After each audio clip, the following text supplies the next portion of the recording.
Selamat datang di channel Guru Kelas. Kali ini kita akan membahas bab 2, sistem koordinasi, reproduksi, dan homeostatis manusia, pelajaran IPA kelas 9. Oke, dalam video kali ini saya akan membahas tentang sistem koordinasi manusia terlebih dahulu. Sistem saraf bertanggung jawab untuk mengontrol dan mengkoordinasi semua bagian pada tubuh kita. Nah, inilah ya. Jadi fungsi sistem saraf ini untuk menerima, mengolah, dan merespon merangsang baik dari dalam maupun luar tubuh kita. Sistem saraf tersusun atas jutaan sel saraf atau neuron. Struktur neuron tersusun atas yang pertama ada dendrit, badan sel, akson, selubung mielin, nodus Ranvier, sel Schwann, dan sinapsis. Ini berikut adalah struktur dari sel saraf atau neuron. Di sini ada badan sel, kemudian ada dendrit, kemudian ada akson, kemudian ini adalah selubung mielin, kemudian ini adalah nodus Ranvier, kemudian ini ada sinapsis, kemudian ada sel Schwann, dan terakhir ini adalah nukleus ya. Di nukleus ini adalah inti sel. Nah, inilah struktur dari neuron. Setiap struktur pada neuron memiliki fungsi yang berbeda-beda. Yang pertama, dendrit ini berfungsi untuk menerima impuls atau sinyal dari sel lain dan dikirimkan ke badan sel. Akson berfungsi meneruskan impuls dari badan sel ke sel lainnya. Sel Schwann berfungsi membentuk selubung mielin. Selubung mielin berfungsi untuk mempercepat jalannya impuls dan melindungi akson. Bagian akson yang tidak dilindungi selubung mielin disebut dengan nodus Ranvier. Nodus Ranvier ini berfungsi sebagai tempat masuknya ion. Ujung akson disebut dengan sinapsis, di mana sinapsis ini berfungsi untuk menghubungkan antara sel saraf dengan sel lainnya. Berdasarkan fungsinya, neuron dibedakan menjadi 3 jenis, yaitu neuron sensoris, neuron motoris, dan neuron konektor dengan bentuk seperti pada gambar ini.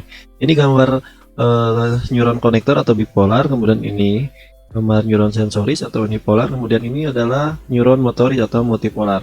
Nah, di mana neuron sensoris berfungsi menghantarkan impuls dari organ sensor ke pusat saraf, yang ini.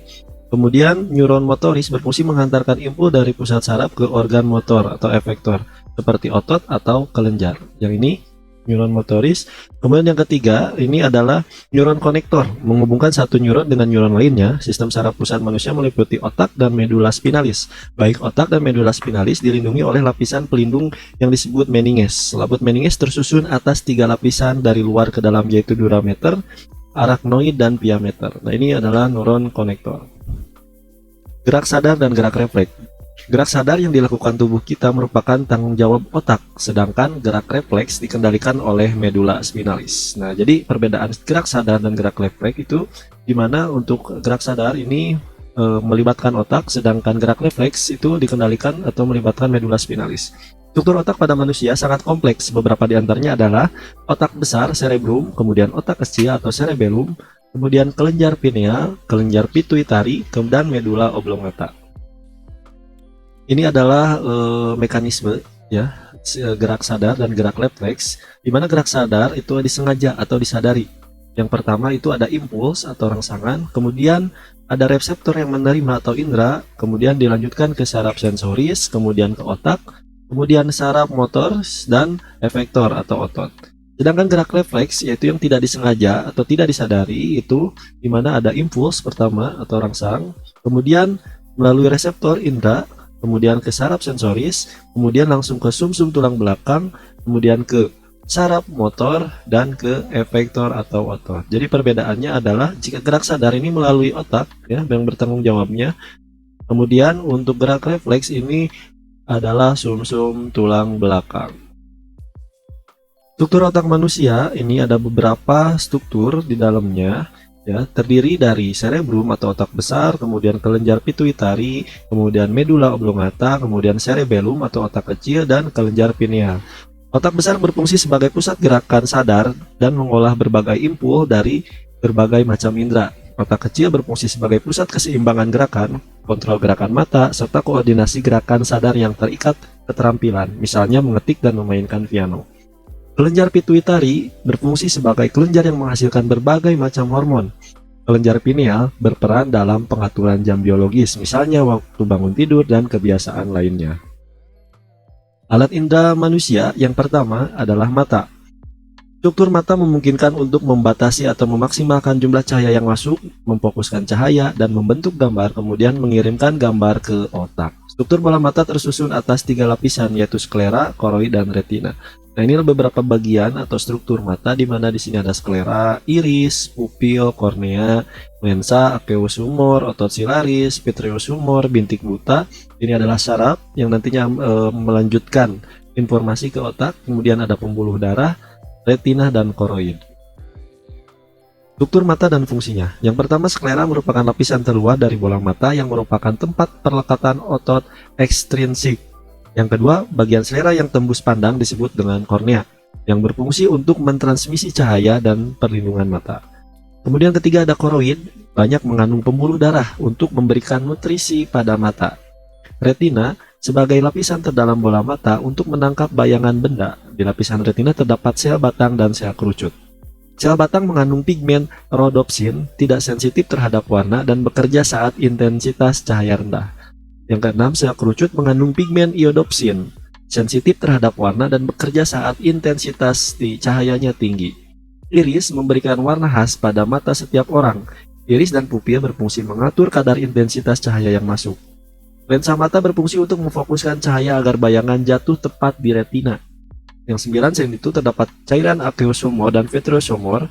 Aqueous humor mengandung nutrisi untuk lensa dan kornea, sedangkan vitreous humor berfungsi mempertahankan posisi bentuk bola mata. Ini adalah proses melihat dari alat indera mata. Yang pertama ini adalah cahaya, kemudian masuk ke kornea, kemudian masuk ke pupil, ke lensa, ke bintik kuning, kemudian cahaya tepat jatuh di retina. Setelah di retina, nantinya cahaya akan diubah menjadi impuls sensorik atau informasi yang nantinya akan dilanjutkan ke cerebrum atau ke otak besar.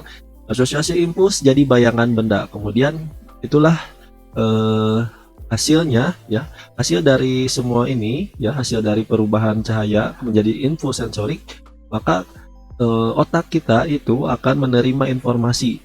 Nah, yang disebut dengan kita itu dengan proses melihat. 2. Struktur telinga dan fungsinya. Telinga bekerja dengan mendeteksi gelombang suara. Telinga dapat merasakan posisi kepala kalian dan membantu kalian dalam menjaga keseimbangan. Telinga berjumlah 2 buah tetapi dapat bekerja dalam satu indera. Mengapa telinga berjumlah 2? Oke.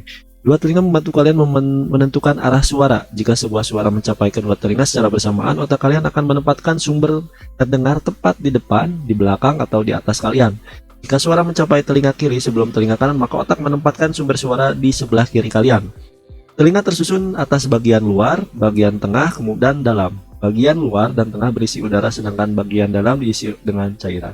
Ini adalah struktur telinga dan fungsinya. Ini struktur dari telinga manusia. Ini saluran telinga luar, ya.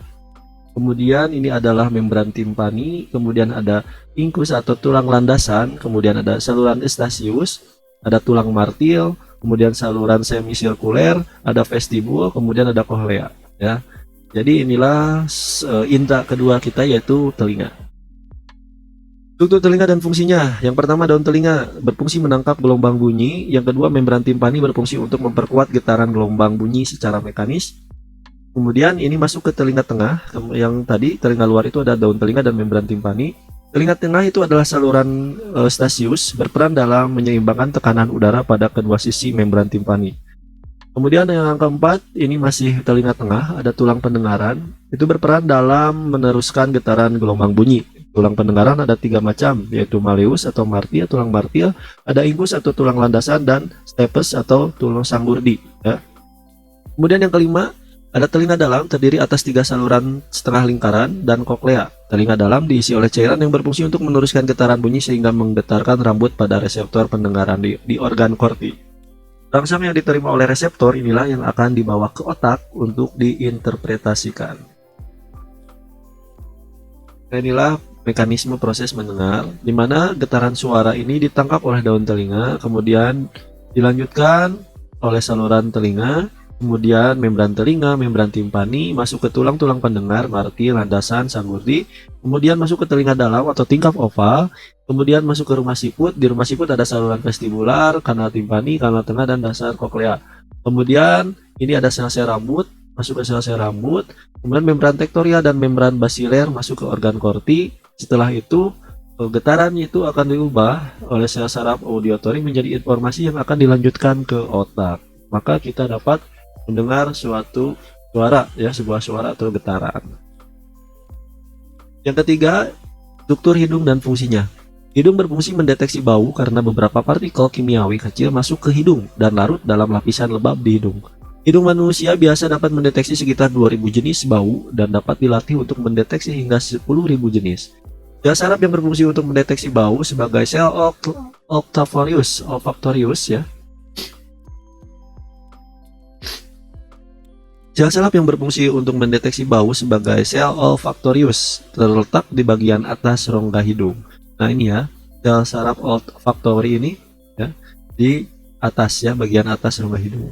Ini fungsinya untuk mendeteksi bau. Kemudian struktur lidah dan fungsinya. Permukaan lidah kalian tertutup ribuan benjolan yang disebut dengan papila. Lebih dari 10.000 pengecap tertanam di antara papila.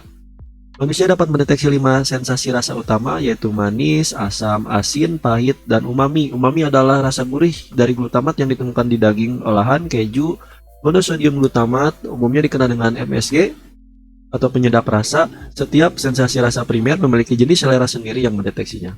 Air liur di mulut kalian harus terlebih dahulu melarutkan sampel makanan sehingga indera perasa dapat mendeteksi dan mengirimnya ke otak untuk diinterpretasikan. Ini struktur lidah, di mana area-area lidah ini yang lebih sensitif pada rasa tertentu. Ya, bagian ujung lidah ini ada rasa manis. Di sini ada asin, kemudian ke belakang ada rasa asam, dan yang paling belakang ini adalah untuk rasa yang pahit, ya. Kemudian struktur kulit dan fungsinya. Kulit berisi jutaan ujung saraf yang berfungsi mengirim informasi tentang sentuhan, nyeri, tekanan, dan suhu ke otak. Pada manusia, reseptor sentuhan lebih banyak terkonsentrasi di wajah, lidah, bibir, ujung jari, dan jari kaki. Rambut tubuh juga berperan penting dalam kehidupan kita untuk merasakan sentuhan. Sejumlah besar reseptor ditemukan di kulit, di dasar folikel rambut seperti pada gambar berikut. Nah, lapisan kulit terluar tersusun atas sel mati. Sel kulit memiliki reseptor saraf berbeda yang terletak di kedalaman yang bervariasi. Kelenjar sebasea menghasilkan minyak yang membantu menjaga kulit lembut dan retak. Produksi kelenjar keringat menghasilkan keringat dan membuang panas dari tubuh saat air menguap dari permukaan kulit. Ini adalah struktur dari kulit, di mana di ini ada corpus Meissner, ya. Corpus Meissner ini adalah verba di sini, kemudian ada corpus Ruffni, ya, perasa panas di sini. Kemudian ada ujung saraf tanpa selaput, ini adalah perasa sakit. Kemudian ada corpus Krause, ini perasa dingin. Kemudian ini adalah rambut. Rambut juga bisa berfungsi sebagai organ di mana dia itu dapat merasakan sentuhan. Kemudian ada lempeng Merkel, yaitu merasakan tekanan ringan. Kemudian ada corpus Pacini, ini ada merasakan tekanan kuat. Kemudian ini adalah jaringan pengikat di sini. Kemudian ada saraf. Nah, saraf ini yang nantinya akan melanjutkan informasi rangsangan atau sentuhan ke otak. Selanjutnya, hormon manusia. Hormon diproduksi oleh kelenjar endokrin yang tersebar di seluruh tubuh manusia, seperti pada gambar berikut di sini 2.9. Kelenjar endokrin adalah kelenjar yang tidak memiliki saluran, sehingga produknya yaitu hormon diangkut oleh darah. Jadi hormon ini disekresikan, ya, ke darah, maka diangkutnya itu oleh darah. Meskipun kelenjar endokrin bekerja bersama, ya, mereka tidak dikontrol dari suatu atau satu lokasi pusat seperti sistem saraf. Hormon bekerja lebih lambat dibandingkan dengan saraf. Responnya tidak langsung. Pengaturannya membutuhkan waktu yang lebih lama, namun pendistribusian atau penyebarannya lebih luas dibandingkan sel saraf. Hormon mengatur fungsi seperti pertumbuhan dan perkembangan, keseimbangan air, seksual, reproduksi, serta laju reaksi kimia dalam sel. Inilah gambar beberapa pendistribusian atau letak kelenjar dari endokrin. Di sini ada di atas di bagian kepala ada kelenjar hipofisis, kelenjar pineal, kelenjar tiroid, kelenjar paratinoid, kelenjar timus, kelenjar adrenal, kemudian kelenjar pankreas, kelenjar gonad, dan kelenjar fonad. Sistem hormon endokrin adalah sekumpulan kelenjar yang organ, ya, dan organ yang memproduksi hormon, yaitu senyawa organik pembawa pesan kimiawi di dalam aliran darah menuju sel atau jaringan tubuh. Sistem endokrin berinteraksi dengan sistem saraf, berfungsi mengatur aktivitas tubuh seperti metabolisme, homeostatis, pertumbuhan, perkembangan seksual, dan siklus reproduksi, siklus tidur, serta siklus nutrisi. Karakteristik kelenjar endokrin yang pertama tidak memiliki saluran dan menyekresikan hormon langsung ke dalam cairan di sekitar sel. Yang kedua menyekresi lebih dari satu jenis hormon kecuali kelenjar paratiroid. Yang ketiga memiliki sejumlah sel sekretori yang dikelilingi banyak pembuluh darah dan ditopang oleh jaringan ikat. Yang keempat, masa aktif kelenjar endokrin dalam menghasilkan hormon berbeda-beda. Dan yang kelima, sekresi hormon dapat distimulasi atau dihambat oleh kadar hormon lainnya dan senyawa non-hormon dalam darah serta impuls saraf.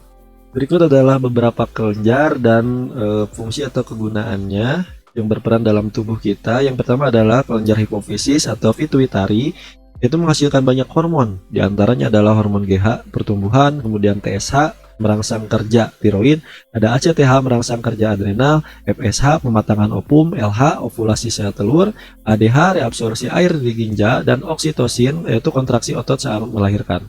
Kemudian ada kelenjar pineal menghasilkan hormon melatonin yang berperan dalam jam biologis. 3. Ada kelenjar tiroid menghasilkan hormon tiroksin yang berperan dalam metabolisme tubuh. Yang keempat, kelenjar paratiroid menghasilkan parathormon yang berfungsi mengubah kalsium tulang menjadi kalsium darah. 5. Kelenjar adrenal menghasilkan adrenalin yang berfungsi dalam mempercepat denyut jantung. 6. Kelenjar pankreas menghasilkan insulin yang berfungsi mengatur kadar gula darah dalam tubuh kita. 7. Kelenjar testis menghasilkan testosteron yang berfungsi mengatur perkembangan seksual pria. 8. Ada kelenjar ovarium menghasilkan estrogen, yaitu perkembangan seks sekunder wanita, dan progesteron atau menjaga ketebalan rahim. Oke, itulah materi di bab 2 mengenai sistem koordinasi, reproduksi, dan homeostatis manusia. Kali ini kita masih membahas tentang sistem koordinasi ya. Jadi untuk sistem reproduksi dan homeostatis kita akan dibahas di video selanjutnya. Terima kasih.